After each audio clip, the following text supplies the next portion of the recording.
আসসালামু আলাইকুম। আজকে আমি আপনাদের সাথে শেয়ার করব স্প্যাগেটি রেসিপি। ফার্স্টে মুরগির মাংসকে ছোট ছোট করে কেটে নিয়ে একটু লবণ আর মরিচের গুঁড়ো দিয়ে ভালোভাবে মেখে ভেজে নিব। বেশি ভাজা যাবে না, হালকা পরিমাণে ভাজতে হবে। এরপরে কড়াইতে তেল দিয়ে আলু কেটে রেখেছিলাম, গাজর, এগুলো দিয়ে ভেজে নিব। এগুলো ভাজা শেষ হলে দিয়ে দেবো পেঁয়াজ আর মরিচ। এগুলো ভালোভাবে পরিমাণ মতো ভেজে নিয়ে দিয়ে দেবো ভাজা মাংস যেটা ভেজে রেখেছিলাম। আশা করি আজকের রেসিপিটি আপনাদের সবার অনেক ভালো লাগবে, কারণ স্প্যাগেটি সবার পছন্দ। এরপরে দিয়ে দিলাম ডিম।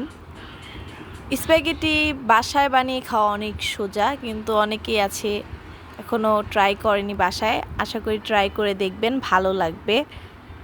ডিমটা ভালোভাবে এর সাথে মিশিয়ে নিয়ে দিয়ে দিব স্প্যাগেটির মশলা, যেটা আমি বানিয়ে নিয়েছি। মরিচের গুঁড়ো, চিনি একটু পরিমাণে, লবণ, সয়া সস, টমেটো সস।